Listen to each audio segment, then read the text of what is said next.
They say Filipinos aren't meant for basketball. I say let's prove them wrong. Many Filipinos think they can't make it in the big league. Though just like you, I was an underdog. But with heart and dedication, you can beat them all. Experience the games like no other. Catch the action live with Arena Plus and get rewarded with excitement. Push your passion to play. Plus more With Arena Plus.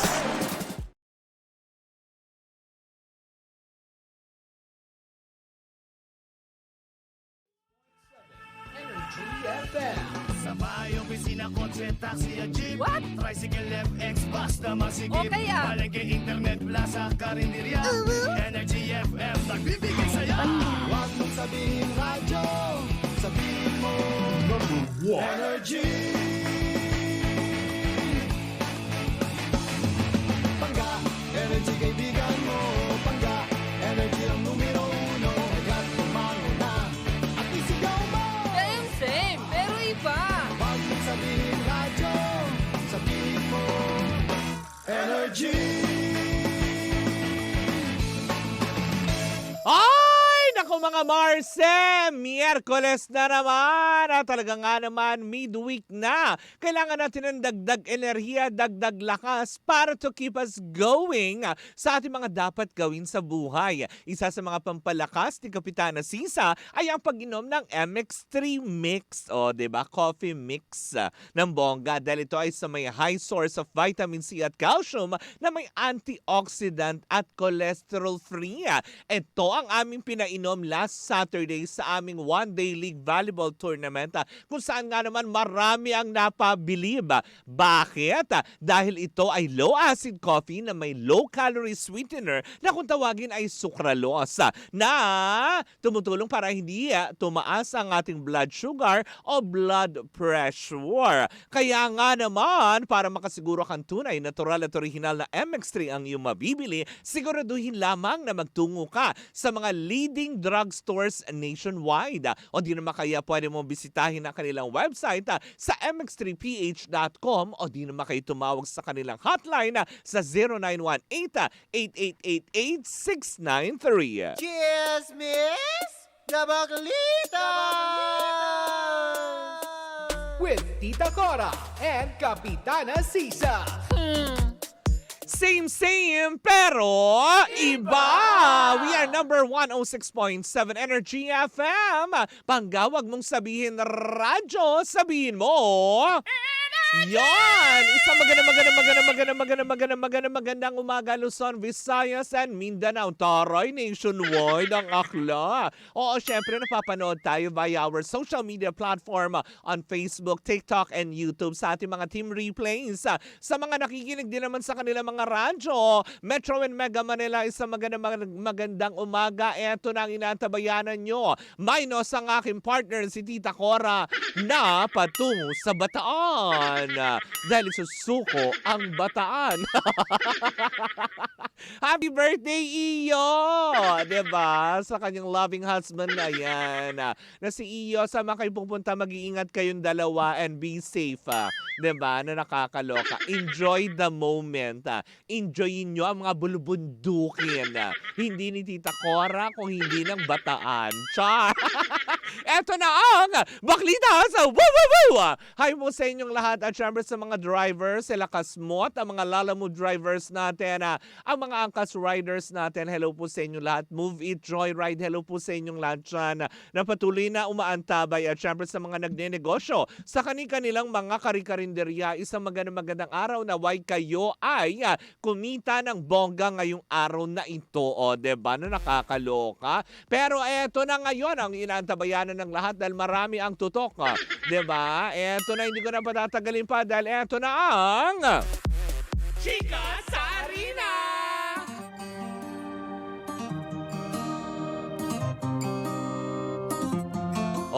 Diba? Ang Chika sa Arena na ito ay hatid sa atin ang Arena Plus, astig sa sports! Asan na yung teng. Ayan, pinalakpakan na lang tuloy ako. O, diba? Nakakaloka.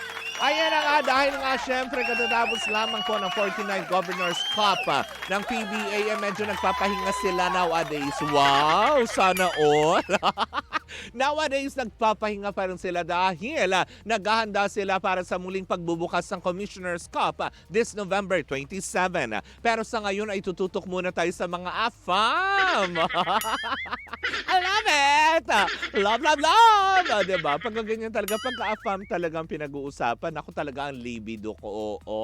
Magtungo na muna tayo sa laro. O, diba? Na nakakaloka kung saan hindi ng apoy, kung hindi maglalaro tayo. Tutungo tayo sa mundo ng NBA Cup kung saan nga naman patuloy pa rin ngayon ang nagaganap ang Eastern and Western Conference kung saan nga naman kanina ay tinalo, kaninang umaga yan, tinalo ng grupong Pistons ang Hits sa score na 123 and 121 by 2 points.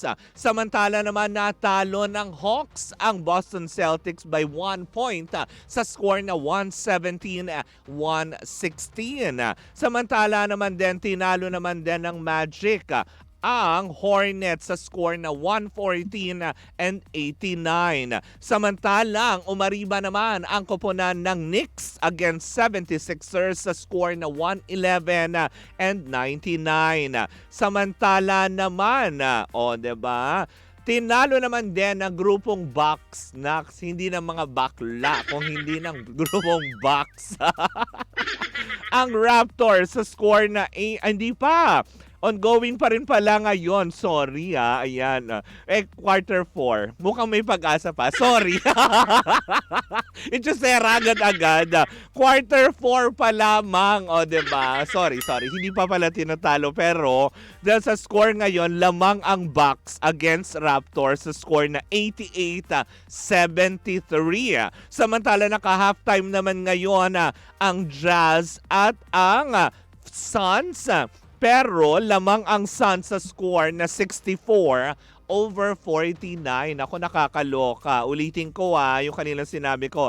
Lamang ang Bucks. Matalo kaya nila ang Raptors ngayon. Pero may 7 minutes pang nalalabi sa kanilang orasan para malaman kung sino nga ba ang magwawagi para sa araw na ito. Ulitin ko, lamang ang Bucks sa score na 88 over 73 sa quarter 4 na may 7 minutes and 24 seconds. O, di ba na nakakaloka yan? Samantala naman sa top 10 standings pa din, although malayo pa naman, diba, na nakakaloka. Sa Eastern Conference ay umaariba talaga na walang pagkatalo ang Cavaliers na may 12-0. Aba, nakakaloka it is. Sinusundan naman ng Celtics na may 9-2, siyam na panalo at 2 talo. Samantala ang Pacers naman ay may 5 panalo at 5 talo na. Samantala, pang-apat ang Magic, may 5 panalo at 6 na talo. Ang Nets naman ay may 5 panalo at 6 na talo. Ang Knicks naman ay may 4 na panalo at 5 talo. Ang Miami Heat, if I'm not mistaken, yan, may 4 na panalo at 5 talo. Ang Hornets naman may 4 na panalo at 6 ng talo. Ang Bulls may 4 na panalo at 7 talo. Ang grupong Pistons naman, hindi ito yung mga jeep o drivers, kung hindi ang mga players sa NBA, ay may 4 na panalo at 7 talo. Samantala naman sa Western Conference naman, nangunguna ang Thunders na may 9 na panalo at 2 pagkatalo. Ang Suns naman ay may 8 panalo at 2 talo. Ang Golden State Warriors naman ay may 8 panalo at 2 talo din. Pang-4 ang Nuggets na may 7 panalo at 3 talo. Ang Rockets naman ay may 7 panalo at 4 na talo na rin. Ang Lakers may 6 na panalo at 4 ng talo. Ang Timberwolves naman may 6 ding panalo at 4 na talo. Gayon din naman ang Clippers na may 6 na panalo at 5 ng pagkatalo. Hindi pagkatao. Wow! Diba? Pati rin ang Kings tumayo sa kanila na may 6 wins and 5 loss na nakakaloka. Pero mahaba-haba pa ito mga Marse. Kasi mukhang 80 plus games pang inaantabayanan nakaka-12 pa lang na nakakaloka. Kaya medyo mahaba pa ang journey ng NBA natin. Napapakatutukan natin yan, hindi ba? Hindi pa sila tapos sa elimination round. Sigurado magsisimula na ulit ang PBA. At syempre magandang balita ito dahil, 'di ba? Kung gusto mong mapanood ang mga live shows, live game, hindi live shows ang panonood. Live games yan, aba. Download ka na ng Arena Plus app sa inyong mga cellphone para ma-enjoy ninyo ang bawat laro, ang bawat pagtatagpo. Wow! Teleserye yon, pagtatagpo ng inyong mga paboritong koponan, mapa PBA man yan, NBA. Sa if I'm not mistaken, itong November din, ay magbubukas na rin ang FIBA. Ang taray, ang dami, diba? So bahala kayo kung anong mga panoorin nyo. Kaya, alam mo yun, download Arena Plus app na para kahit nasasakyan kayo, matraffic kayo, hindi kayo nagmamadaling umuwi ng bahay para lang tumutok sa telebisyon dahil pwede nyo rin panoorin sa kanilang arenaplus.ph ang mga live games ng ating mga paboritong basketball stars at basketball teams, diba? At syempre, paalala pa rin natin sa lahat na wala kang dapat ipangamba dahil ang Arena Plus ay tinanghal bilang Best Sportsbook Operator for 2024 ng Sigma Asian Awards. Casting natin dyan ang ating Pinoy basketball sensation sa mundo ng PBA na si Scottie Thompson na ngayon ay nagpapahinga. Getting ready for the Commissioner's Cup. At syempre ngayon, umaariba naman sa mundo ng NBA ang phenomenal film basketball star na si Jordan Clarkson at ang aking papa, na si Austin Taylor Real. Harot, diba? Kaya nga naman, download the Arena Plus app now in App Store and you can also watch it live on arenaplus.ph. Sa Arena Plus, astig sa sports. Paalala pa rin po natin that gaming is 21 years old and above. Keep it fun, game responsibly. At dyan po muna natatapos ang ating chika sa Arena. Hatid yan sa atin ang Arena Plus. Astig sa sports!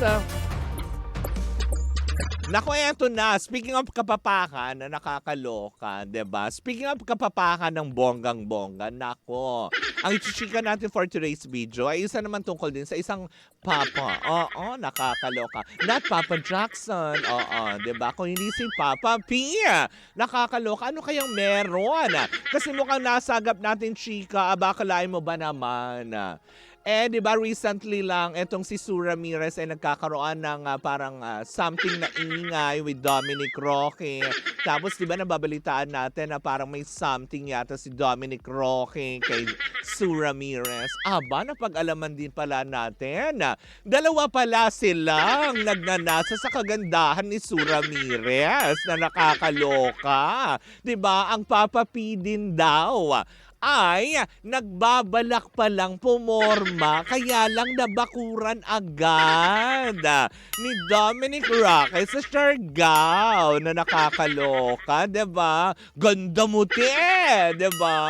Ang gagwapo yung nagkakagulo sa'yo, isang Papa P at isang Dominic Roque. Saan ka? Diba? Na nakakaloka. Pero yun na nga daw, balita nga daw natin, mukha daw yata ngayon, mauunsyami nga na ito yung pinagplano niyang pumorma dito kay Sue Ramirez matapos kang pumutok on social media dahil sa mga chismosang kapitbahay na pakailamera, mga intermitida na nag-post nung weekend, diba? Matapos kasi yung smack edition, yung beso nga ba kung tawagin or halikan or ano, basta yun. Matapos kasi siya mag-surface all over the social media, bakalain nyo ba naman yung pinaplano daw di umano ni Papa Piolo ng ligawan si Sue Ramirez ay parang ups na.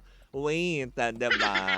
Wag na lang. Kasi alam mo yun, may bumakod na, may nakascore na, may nanalo na. Nakakaloka. Kumbaga parang nawala na siya kaagad ng pag-asa. Sabi tuloy ng ilan, Papa P, suko agad. Huwag ka mag-alala, no, Papa P. 5 years na akong single. Wow! Kung Betty May mo, diba? Sa akin walang kaagaw. Ganon. Nakakaloka. 'Di ba? Pero ibig sabihin lang nito, 'di ba, bilang lalaki, 'di ba, marunong siyang rumespeto. Bro code kung tawagin 'yon, 'di ba? Ngayon, kung alam mo 'yon, alam mo naman ng pumuntos na yung isa, o 'di ba, back off na, 'di ba? Although wala pa namang official statement na inilalabas si Dominic Roque, si Sue Ramirez at itong si Piolo Pascual, 'di ba? Sabi nga nila, adja fighting. Pero kung ganun lang din naman na mukhang liamado na yung isa, 'di ba? So, back out na. Sayang naman, 'di ba? Nakakalo. Piolo Pascual, umaatras sa laban na Papa P, hindi kita atrasan na kahit anong laban. Kahit tumakbo tayo ng 25 kilometers. Kakayanin ko para sa'yo, 'di ba? Nakakaloka yan. Nakakatuwa naman na talaga. Then syempre alam naman na natin na pare-parehas naman din mga single, 'di ba? Wala din naman mga nalilink sa kanila and whatsoever, 'di ba? So kay Dominic, matagal naman na naka-move on. Si Sue Ramirez naman, matagal na rin naman single, buhat na din na, alam mo yun, patotohanan na rin ng kanyang ex-actor mayor boyfriend na wala na nga talaga silang relasyon, matagal na, 'di ba? So, I don't think na magkakaroon ng problema doon. Pero, Papa P, just in case lang magkaroon ka ng option, andito ko, 'di ba? Yun ang pagkaguluhan si Sue. Dami-dami dyan. Ang dami naming nag-aabang sa inyo. Di ba na nakakaloka yan? Well, anyways, diba, kung saan man nahantong, kung aamin man si Sue Ramirez o Dominic Roque sa kanilang umuusbong na love, kumbaga parang love relationship, o diba, kanilang love story, malalaman din naman natin yan, lalo pa ngayon, ang dami ng pakialamera sa mundo, diba?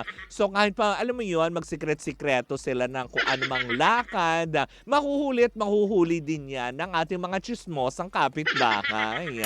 Diba na nakakaloka? Well, anyways, ayan po muna ang ating unang chika for the meantime. Sa ating pagbabalik, nako, isang kapuso star na naman ang lumantad dahil sa issue ng pang-aabuso. Sino man yan ay sama-sama natin pakatutukan yan sa pagbabalik ng Baklita sa Woo! Sa ngalan ng aking partner na si Tita Cora, ako po si Kapitana Sisa, and we are still same pero iba!